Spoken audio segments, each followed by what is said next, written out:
네, 오늘 말씀도 여러분들 가운데 큰 은혜가 있기를 소망하겠습니다. 1953년에 지어진 책인데요. 70년 전에 나온 굉장히 오래된 소설이에요. 제목이 화씨 451도라는 책이에요. 화씨 451도. 굉장히 유명한 작가가 쓴 소설인데요. 여기에는 지금에는 없는 직업이 하나 나옵니다. 그들의 직업의 이름이 뭐냐? 바로 방화관이에요. 방화관. 소방관은 들어보셨죠? 소방관은 뭐 하는 사람이에요? 불 끄는 사람이죠. 방화관은 어떤 분일까요?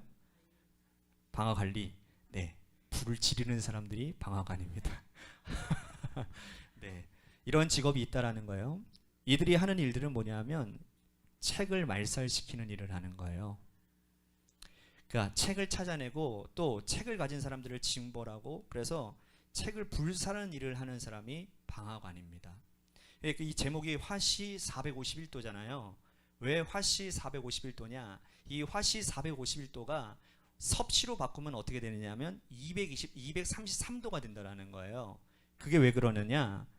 불이 타는 시점이 화씨 233도라는 겁니다. 놀랍죠? 저만 놀라우신가요? 섭씨 233도가 돼야 불이 타요. 그러니까 제가요, 얼마 전에 드라마 하나 본 거 있거든요. 눈물의 여왕이라고. 거기 보면 여자 주인공이 남자 주인공에게 마지막으로 쓴 뭐 일기장 있잖아요.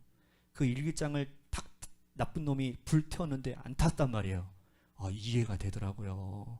그 불이 섭씨 233도가 돼야 불이 탄다라는 거예요. 뭐 저만의 그냥 그런 게 있었어요. 몰랐는데 책이 그 정도의 온도에서 불이 탄다라는 거예요. 어쨌든 간에 그 소설에 나오는 몬테그라고 하는 주인공이 있는데 이 사람이 방화관이에요. 그러니까 책을 가진 사람들을 색출해내고 또 그들 집에 들어가서 책을 다 발견해서 그 자리에서 어떻게 하는 거예요? 그것을 소각하는 일을 하는 거예요. 하루는 수천 권의 책을 가진 한 노인 집에 갔어요.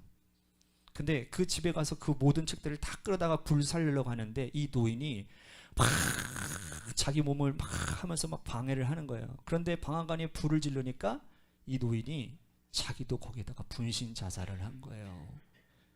책이랑 함께 불타 죽은 거죠.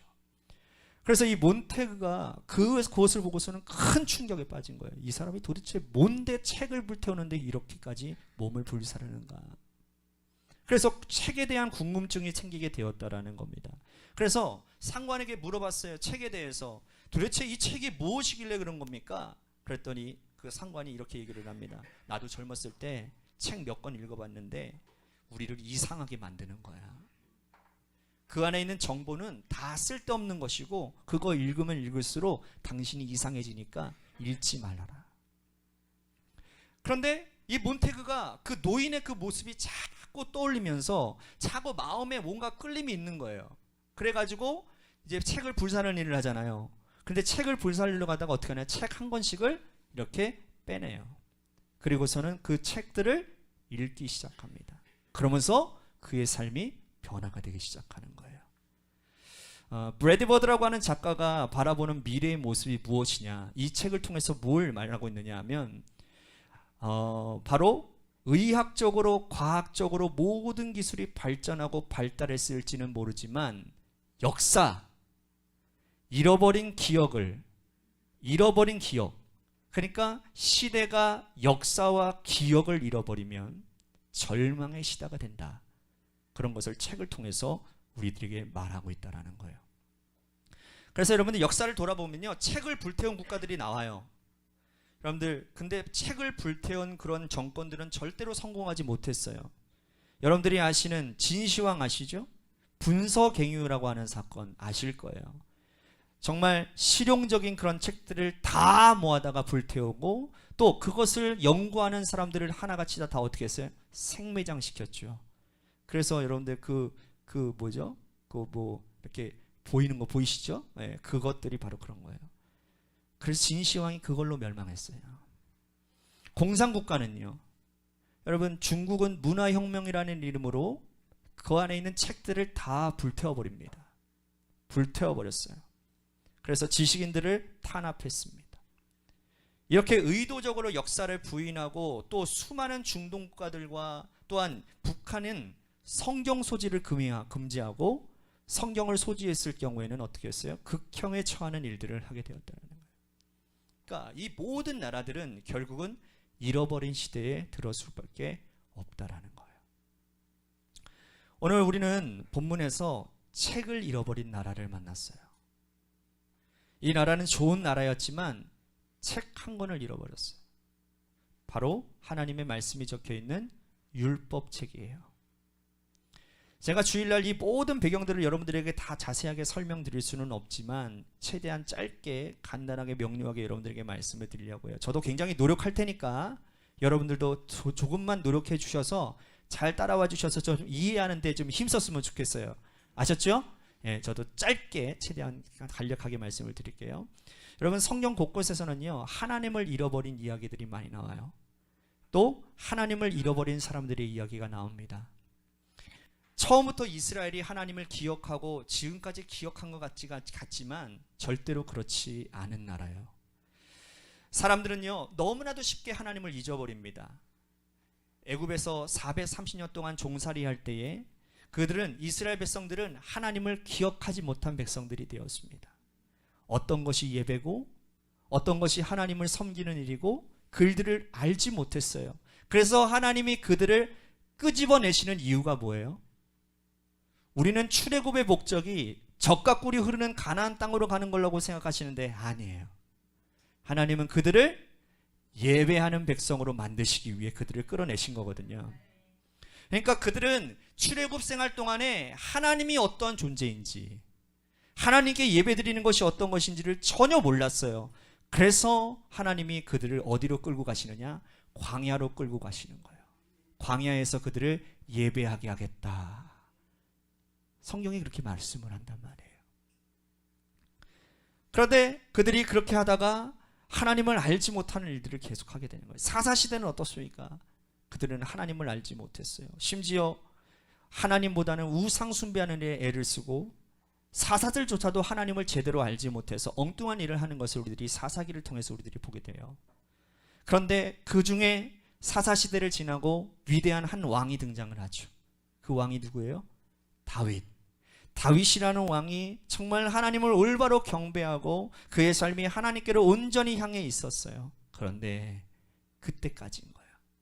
다윗 이후로 이스라엘은 심각하게도 하나님을 잊어버리는 시대를 다시 걷게 되었다는 거예요. 여러분, 계속 반복되어지는 게 느껴지시죠? 제가 여러분들에게 뭐 하나 말씀드릴게요. 여러분, 순식간이에요. 우리가 지금 하나님과 가까운 것 같고 또 하나님 앞에 예배드리는 것 같지만 이러한 하나님과의 가까움이 순식간에 우리들의 삶에서 멀어질 수 있다는 거예요. 이스라엘은 순식간에 하나님과 멀어졌어요. 여러분, 가까운 것이 영원할 것이라고 생각하면 착각이에요. 가장 가까웠던 아이들이 장상한 다음에 여러분 다음에 가까워지던가요? 우리 이 친구들만 해도 문 닫고 안 나오죠? 정말 가까워서 정말 잘 키우고 이렇게 했는데 장성한 자녀들이 하루에 몇 번 전화하시나요? 일주일에 몇 번 전화하시나요? 저는 죄송합니다. 일주일에 한 2번밖에 전화를 못해요. 그렇지가 않아요. 여러분, 모든 가까운 것들은요, 멀어지려고 하는 힘이 동시에 있다니까요. 우리가 힘들여서 눈물로 땀으로 지켜내지 아니하면, 하나님의 은혜가 있지 아니하면 모든 가까운 것들은 다 멀어지게 되어 있다라는 거예요. 신앙도 마찬가지예요. 오늘 본문이 나와 있는 열왕기 상하에는 이스라엘 왕들의 이야기예요. 여기에 나오는 수많은 왕들이 처음에는 하나님과 가까웠어요. 그런데 점점 멀어지는 일들을 우리는 이 말씀을 통해서 보게 되는 거예요. 솔로몬이 그랬잖아요. 여러분, 솔로몬 아시죠? 솔로몬은 하나님께 1000번제를 드린 사람이었어요. 1000번제가 여러분 쉬운 일입니까? 1000번의 제사가 아니에요. 한 번 제사 드릴 때 1000마리의 양과 소를 드린 거예요. 그 1000마리를 여러분들, 제가 동네 잔치 때 돼지 한 마리 잡는데도 꽤 시간이 오래 걸리는데 1000마리의 소를 드렸다라는 거는 어마어마한 사람들의 헌신이 필요하고 열정이 없이는 그 일들이 불가능한 거예요. 하루만 그런 게 아니라 예배 드릴 때마다 1000마리씩 드렸다라는 거예요. 그러니 여러분, 솔로몬이라고 하는 사람은 굉장히 열정이 있는 사람이었어요. 하나님께 대한 열정을 갖고 있는 사람이었어요. 그런데 그거 아시죠? 하나님께 열정이었던 이 솔로몬이 그 삶에 많은 것들이 생겨나게 되자 하나님과 멀어집니다. 그의 삶에 수많은 재산과 수많은 여자들이 생기면서 솔로몬은 결국 하나님과 등지게 되고 하나님보다 우상을 숭배하고, 그래서 그의 삶이 하나님과 완전히 멀어지는 것을 우리는 성경을 통해서 보게 되어지는 겁니다. 가까웠던 모든 것들은 멀어지려고 하는 힘을 갖고 있어요. 여러분, 부부도 마찬가지예요. 가까웠지만 멀어지는 거 한순간이에요. 친구들도 마찬가지예요. 감동이 사라지면 함께 보내는 시간, 함께 있는 공간들이 점점 줄어들수록 그 모든 가까웠던 것들이 어떻게 되느냐? 죽은 기억에 지나지 않는다라는 거예요. 저는 아직도 기억해요. 훈련소 4주간의 그 힘든 시간을 마치고 우리 전우들과 함께 우리는 꼭 이렇게 외쳤습니다. 야, 우리 군대에 가서도 꼭 만나자. 그런데 자대 배치하니까 그들이 생각이 안 나더라고요. 여러분, 만나지 않으면, 함께하는 시간과 공간이 줄어들면 죽은 기억이 돼버리는 거예요. 다윗과 솔로몬 이후에 이스라엘은 남과 북으로 나뉘어지게 됩니다. 북이스라엘은 오늘 말씀에 나와 있는 요시아라고 하는 이 왕 때는 이미 북이스라엘은 멸망됐어요. 여러분들이 아시다시피 아시리아라고 하는 나라에 의해서 북이스라엘은 멸망당합니다. 심지어 이 요시아 때에 있을 때에는 북이스라엘을 망하겠던 아시리아도 멸망의 길을 걷고 있었어요.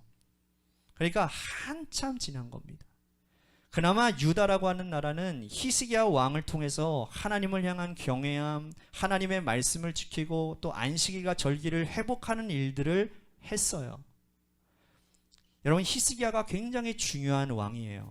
그런데 히스기야 다음의 왕이 누구냐? 아들이 누구냐? 므낫세라고 하는 왕인데, 이 왕은 55년간 남유다를 통치하는 동안에 완전히 이 유다 땅을 우상숭배의 나라로 전환시켜버린 사람이에요. 그래서 여러분들 성경에 보면요, 여러분 성경을 읽어보신 분들 열왕기 상하를 보면요, 왕들의 평가를 어떻게 내리는지 아세요? 선하다, 악하다 이렇게 평가를 내리는데 이 므낫세는 다르게 평가를 내리고 있습니다. 뭐라고 평가를 내리느냐? 극악하다고 표현합니다. 남유다 왕 중에 역사상 가장 완악한 왕으로 표현되어져 있어요. 그 히스기야가 하나님의 나라로 세우려고 노력했던 것들이 하루아침에 다 무너져 버리고 된 거예요. 므낫세 한 사람으로 인해서.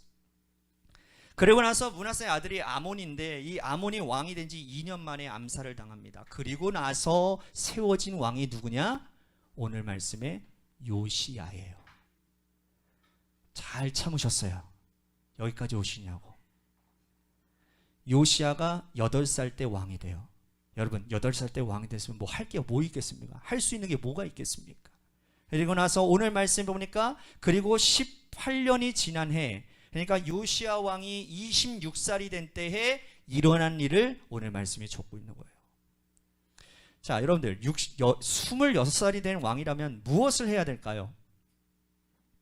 여러분들은 20대 중반 때 뭐 하셨나요? 20대 초중반 때 뭐 하셨습니까? 그때는요, 정말 철도 씹어먹는 나이라면서요. 정말 뭐 안 될 것 같은 것도 젊은 혈기에 막 하는 시대예요. 저는요, 우리 앞에 우리 수호 학생이랑 준호 학생이요, 놀랄 일을 했어요. 지난달에 이 친구들이 야구 광이거든요. 기아를 그렇게 좋아해요. 기아를 그렇게 좋아하는데 기아 홈구장이 어딘지 아세요? 전라도 광주거든요. 이 친구들이 그거 보겠다고 전라도 광주까지 내려갔어요. 그런데 더 놀라운 건 뭔지 아세요? 그날 비가 오는데도 갔어요. 비가 오면 어떻게 되느냐? 취소가 되거든요. 근데도 젊은이 혈기로 갔다 온 애들이에요. 갔는데 어떻게 됐을까요? 취소가 됐어요. 근데 더 놀라운 사실은 뭔지 아세요? 다음 경기는 창원에서 있는데 창원도 가겠다라는 거예요. 그래서 제가 뭐라고 그랬게요? 가지 마. 그거는 아무 데나 가는 데가 아니야. 창원은 광주보다 더 먼 데야. 그러니 차라리 고척돔이나 서울에서 하면 가라고. 그랬더니 갈게요 안 갈게요? 지네들도 부담되는지 안 갔어. 여러분 젊을 때는요 그냥 가는 거예요. 젊을 때는 그냥 하는 거예요. 내 힘이 닿는 데까지. 여러분 요시야가요 26살이었으니 젊은 혈기에 하고 싶은 거 얼마나 많겠습니까? 왕이니까 여러분 방해물이 있습니까? 없습니까?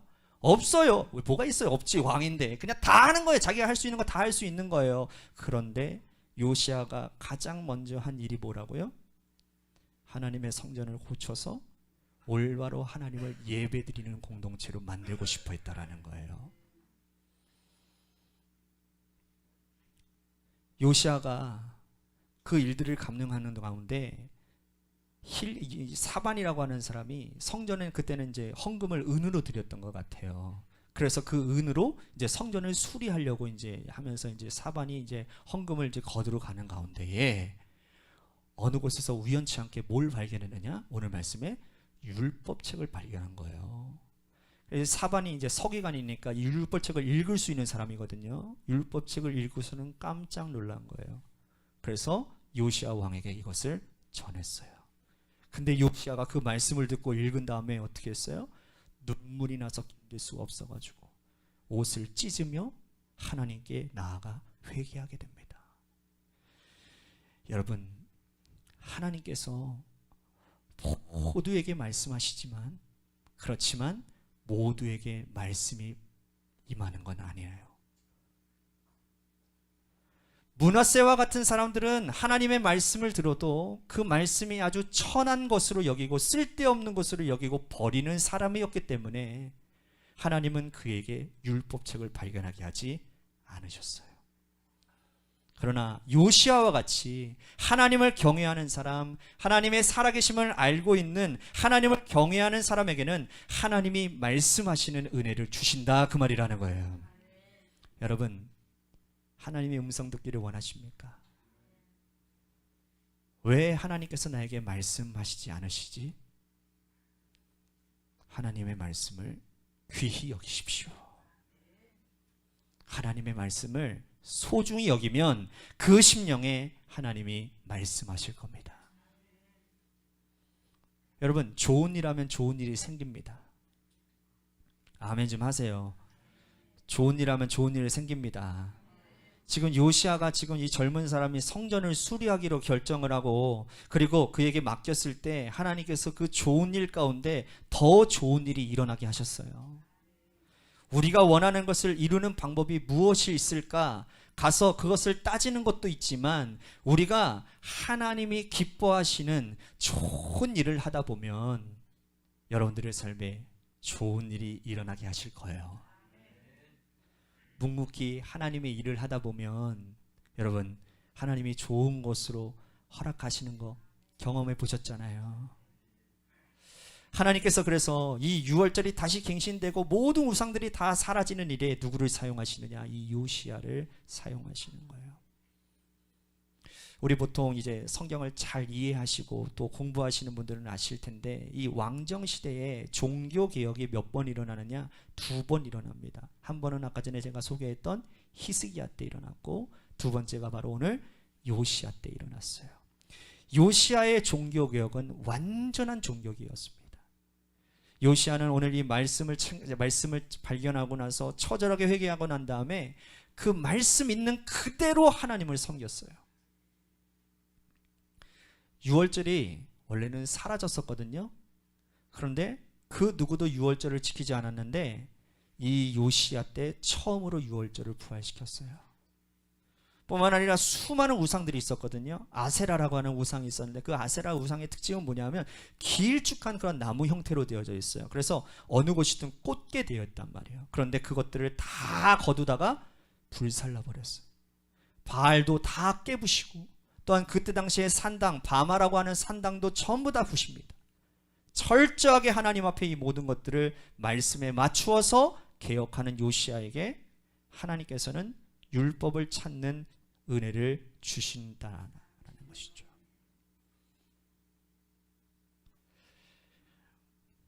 간절히 바라기는 늦기 전에 우리도 하나님의 율법책을 발견하는 은혜가 있었으면 좋겠어요. 앞뒤 자하는 사람들 격려하세요. 늦기 전에 발견하세요. 시작. 늦기 전에 발견하세요. 네. 또 한번 붙이세요. 제발. 시작. 제발. 네. 여러분, 우리의 인생에 있어서 결코 사라져서는 안 되는 것이 있어요. 그건 뭘까요? 기억이에요. 기억. 믿음의 기억. 은혜의 기억. 하나님 말씀에 대한 기억. 그건 절대로 없어졌으면 좋겠어요. 우리가 하나님을 경험하는 가장 기본적인 것이 뭐예요? 말씀이에요. 말씀. 우리가 하나님 말씀 앞에 설 때에 하나님 우리를 만나주세요. 오늘도 이 시간 여러분들의 영혼이 하나님 말씀 앞에 서게 되면 하나님을 만나는 은혜가 있을 겁니다. 여러분들이 하나님의 말씀을 사모하고 읽으면 하나님 만나는 은혜가 있습니다. 여러분, 우리들의 삶에 하나님의 말씀이 반드시 재발견되어질 수 있도록 여러분들이 정말 여러분들의 인생에 하나님 말씀 외에는 세울 게 없어요. 제발 부탁드립니다. 다른 것에 열정을 쏟지 마십시오. 하나님 말씀대로 살기에 열정을 쓰십시오. 그러면 좋아집니다. 잘 됩니다. 여러분, 여기 책 한 권 사라지는 게 뭐가 대수예요? 율법이 사라졌다고 뭐 인생이 망가지나요? 제가 처음 말씀드렸던 책 화씨 451도, 그 책에서는 책이 없는 곳을 디스토피아라고 얘기를 해요. 유다 땅이 하나님을 경외했던 땅에 율법책이 사라지자 이스라엘이 천국인 유토피아가 아니라 지옥 같은 디스토피아가 되었다는 거예요. 하나님의 말씀이 없는 곳, 바로 거기가 지옥 같은 곳이에요. 하나님의 기억이 없는 곳이 디스토피아예요. 오늘 여러분들 하나님의 은혜를 기억하는 믿음을 회복하시기를 축복하겠습니다. 사라지는 것들이 있다니까요. 우리도 모르게 사라지는 것들이 있어요. 살다 보면요, 왜 이게 안 보이지? 안 보이는 것들이 있어요. 분명히 내가 썼고 내가 중요하게 생각하고 내가 찾았는데 어느 한순간인가 갑자기 안 보이는 거예요.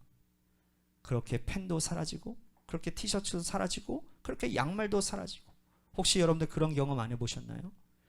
저는요, 양말을 사면 한 10켤레, 한 15켤레 사거든요. 근데 어느 순간인가 양말이 없어지는 거예요. 어디 갔지? 그래서 제가 양말을 다 세놔요. 몇 개인지. 그런데 꼭 어딘가 없어. 꼭 그게 없어지는 거야. 근데 알고 봤더니 뭐예요? 제가 함부로 양말을 딴 데다가 벗겨놓고서. 그죠? 여러분들 잊어버린 적이 있으신 적이 있으실 거예요. 여러분들의 삶에는 무엇이 사라지셨습니까?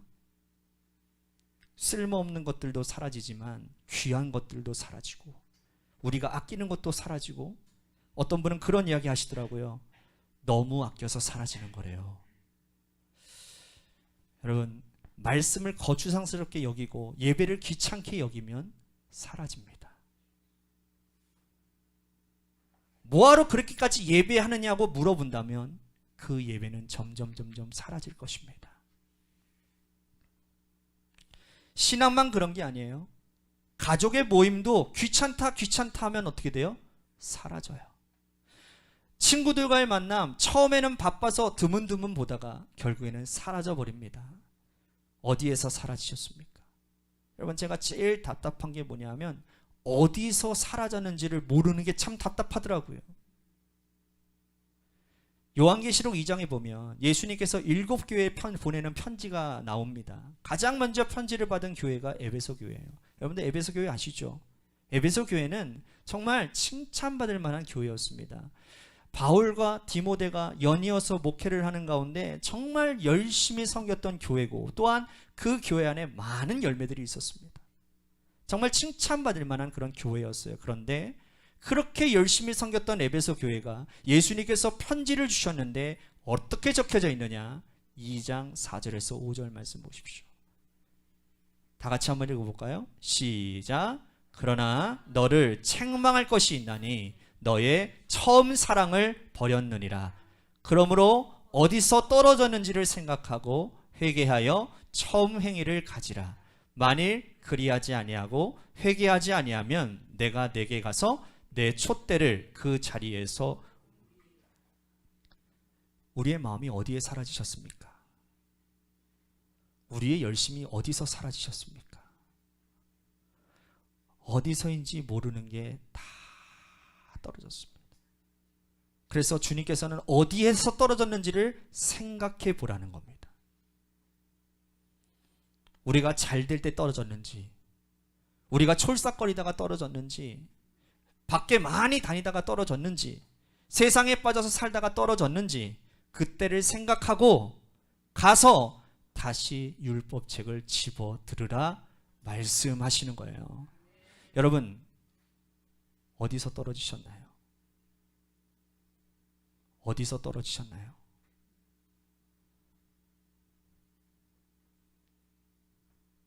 길이라고 하는 건요, 자주 안 다니면 사라집니다. 신앙도 자주 접하지 않으면 사라집니다. 제가 조정미 목사님의 설교를 많이 듣거든요. 네, 그분이 특기가 뭐냐면 즉석으로 성도들이 이렇게 문자로 이렇게 질문을 해요. Q&A 하는 시간이 있어요. 오후 예배 끝나면 바로 이제 Q&A 하는 시간이 있는데 참 탁월하세요.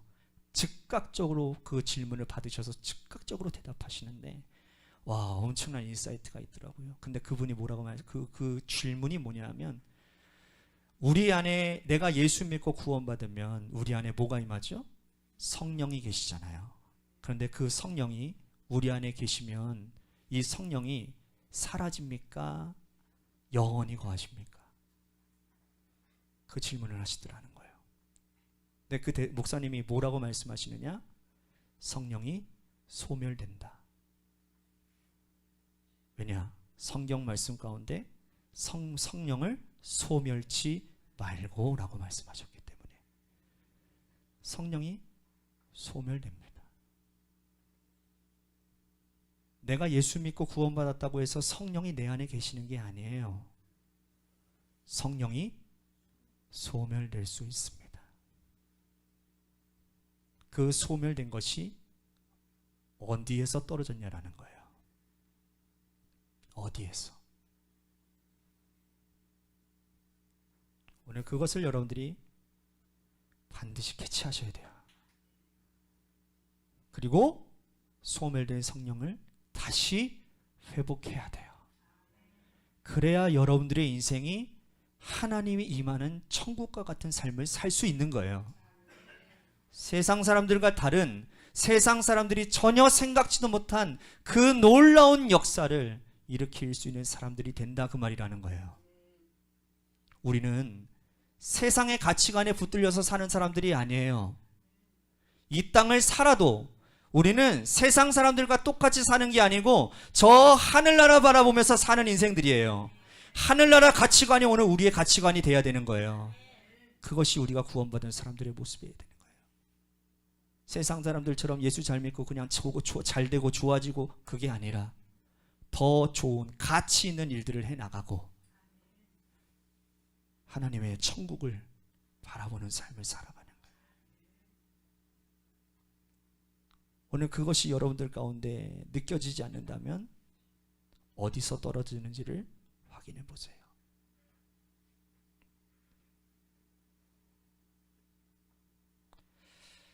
여러분, 유럽의 교회들이 지금 많이 문 닫고 있대잖아요. 어떤 교회는 레스토랑으로, 어떤 교회는 소방서로, 정말 별의별 나이트 클럽으로 바뀌는 교회들도 있다고 하잖아요. 그런데 여러분, 그거 아세요? 오늘날의 한국 교회도 똑같아지고 있어요. 제가 어저께 결혼식 가는데 오륜교회를 통해서 이렇게 가더라고요. 오륜교회 아시죠? 오륜교회 큰 교회 있잖아요. 봤죠? 오륜교회 큰 교회 옆에 또 큰 교회 하나 있더라고요. 창세교회라고. 근데 간판이 사라졌어. 교회가 오륜교회만 하거든요, 크기가. 근데 간판이 사라졌어요. 봤죠? 제가 그렇게 했죠. 이거 큰 교회인데 이 간판이 사라졌네, 제가 그 얘기했죠.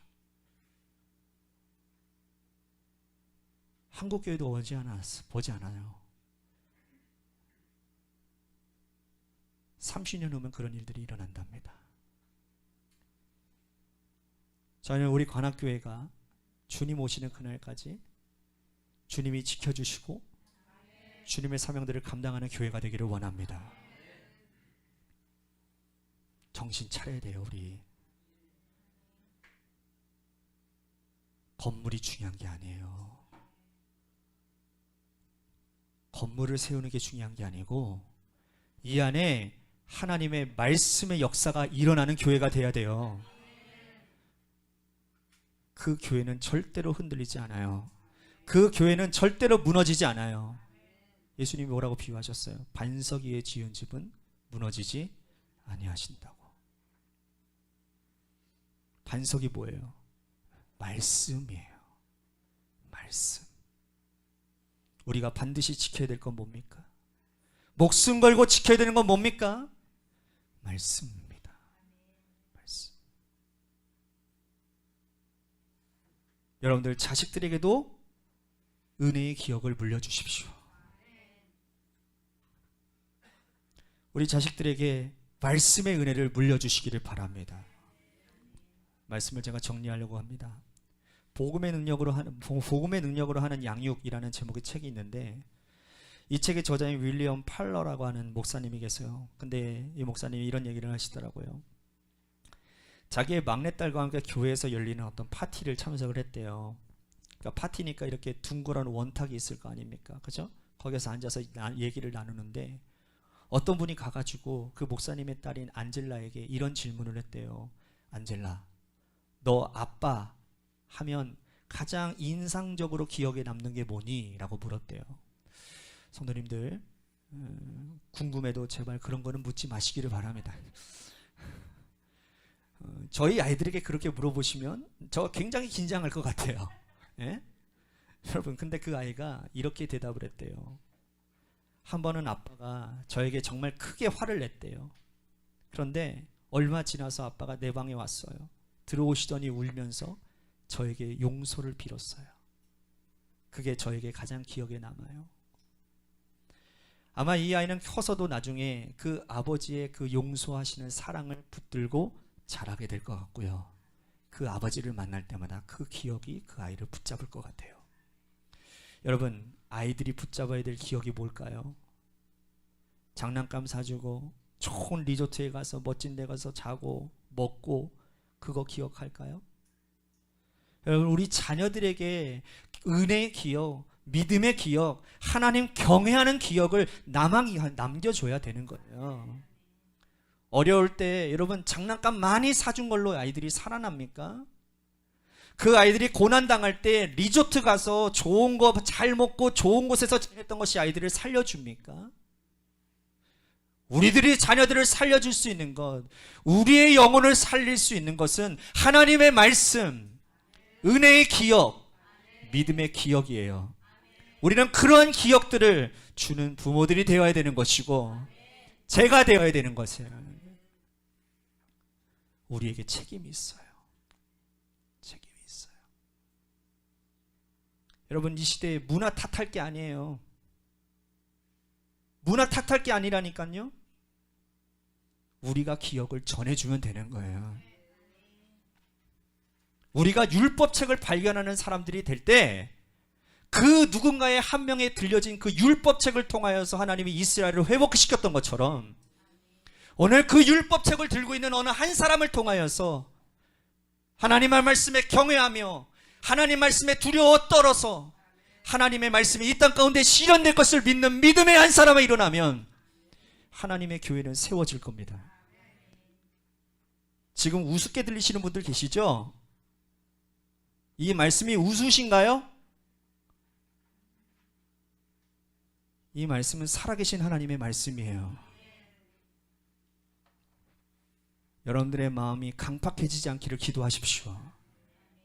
하나님의 생명의 말씀이 들려질 때 온전히 반응하십시오. 그래야 여러분들이 삽니다. 여러분들을 지킬 수 있는 건 하나님의 말씀입니다. 그렇게 결단하는 저와 여러분들 되시기를 주님의 이름으로 축복하겠습니다.